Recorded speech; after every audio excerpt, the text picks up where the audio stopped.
नमस्कार दोस्तों, आज हम मैथ के बेसिक चीज़ को समझने वाले हैं। इस तरह समझेंगे कि दिमाग में पूरी तरह से फिट हो जाएगा और आप कभी भूलेंगे नहीं।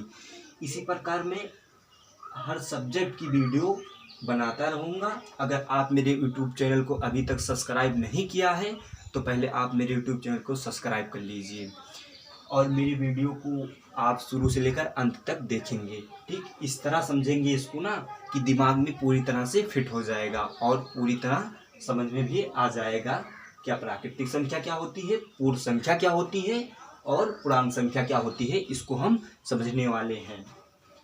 तो प्राकृतिक संख्या पहले समझ लेते हैं, उसकी परिभाषा, फिर उसके बाद आगे चलते हैं। तो बात करते हैं प्राकृतिक संख्या किसे कहते हैं। अगर इसकी परिभाषा देखी जाए, प्राकृतिक संख्या किसे कहते हैं, तो इसकी परिभाषा होगी गिनती की सभी संख्याओं को प्राकृतिक संख्या कहते हैं। आप जो कक्षा 1 की या LKG की किताब होती है उसमें 1, 1, 2, 3, 4, 5 लिखा रहता है ना, तो वही गिनती की सभी संख्याओं को क्या कहते हैं, प्राकृतिक संख्या कहते हैं। जैसे 1, 2, 3, 4, 5, 6, 7, 8, 9 डॉट डॉट इन्फिनिटिव तक, यानी कि अनंत तक, उसकी कोई सीमा नहीं है।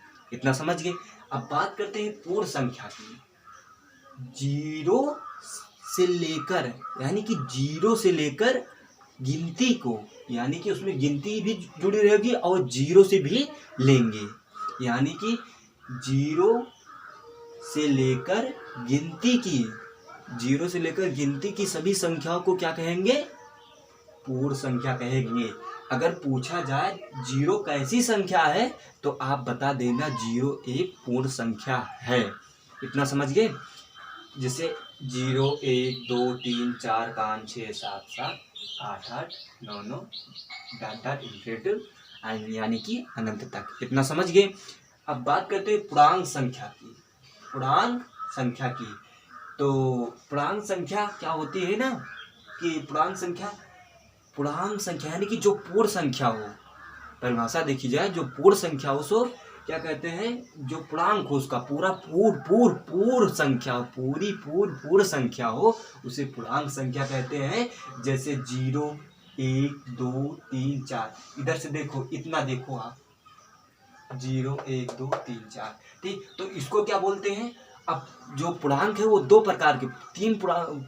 प्रकार के पूर्णांक होते हैं। मान लीजिए आप 3 प्रकार के पूर्णांक होते हैं। देखो, पहला तो इसको मान लेते हैं धन पूर्णांक। इसको क्या बोलते हैं, धन पूर्णांक। क्यों, क्योंकि ये प्लस में है, ठीक। इसको क्या मानेंगे, ये प्लस में है तो क्या हो गया, ये धन पूर्णांक हो गया। इतना समझ गए। और ये माइनस में है, ऋण में है, तो इसको क्या बोलेंगे, ऋण पूर्णांक। अब भाई बच रहा है 0, तो 0 को क्या बोलेंगे, 0 को बोलेंगे शून्य पूर्णांक। क्या बोलेंगे, शून्य पूर्णांक, क्योंकि 0 स्वयं में ही शून्य पूर्णांक है। इतना समझ गए। अब बात करते हैं परिमेय संख्या की, जिसे हम, इसी परिभाषा क्या है, जिसे हम P/Q के रूप में लिख सकते हैं, उसे क्या कहते हैं, परिमेय संख्या। जिसे हम P/Q के रूप में लिख सकते हैं उसे परिमेय संख्या कहते हैं। जहां पर, आगे जोड़ लेना, जहां पर P और Q पूर्णांक है, P और Q क्या है, पूर्णांक है, ठीक। और Q बराबर, यानी कि P/Q के रूप में लिख सकते हैं परिमेय संख्या को। अभी परिभाषा में मैंने कहा ना कि पूर्णांक परिमेय संख्या को P/Q के रूप में लिख सकते हैं। इतना समझ गए। लेकिन Q बराबर not is equal to 0, Q बराबर नॉट इज इक्वल टू 0, यानी Q 0 के बराबर कभी नहीं होगा। अगर होगा 0 के बराबर तो कैसी संख्या हो जाएगी, अपरिमेय संख्या। तब वो परिमेय संख्या में नहीं रह जाएगी। अब बात करते हैं P/Q के रूप में लिखने के लिए। तो P/Q के रूप में यही संख्या। अब आप सोच रहे हैं एक तो ऐसे लिख दिया गया है, नहीं, हर अगर पूछा जाए 5 कैसी संख्या है तो आप बता देना परिमेय संख्या है, क्योंकि इसके बटे में हम 1 लिख सकते हैं, इसके बटे में 1 लिख सकते हैं, तो इसे क्या बोलेंगे, परिमेय संख्या। तो इसको क्या बोलते हैं, p को क्या बोलेंगे, अंश, नीचे वाले को क्या बोलेंगे, हर, यानी कि 1/2 कैसी संख्या है, 1/2 परिमेय संख्या है। इतना समझ गए। अब बात करते हैं अपरिमेय संख्या की, अपरिमेय संख्या की। तो इसी का सेम उल्टा रहेगा, इसी का सेम उल्टा रहेगा, इसी का सेम उल्टा रहेगा। अब देखो परिभाषा क्या होगी अपरिमेय की, समझते हैं। जिसे हम p/q के रूप में नहीं लिख सकते हैं, जिसे हम p/q के रूप में नहीं लिख सकते हैं, उसे अपरिमेय संख्या कहते हैं। समझ गए। जिसे हम p/q की यानी कि p/q के रूप में नहीं लिख सकते, नहीं लिख सकते, कैसी संख्या हो जाएगी, अपरिमेय संख्या हो जाएगी। एक बार परिभाषा फिर से देख लेते हैं अपरिमेय की।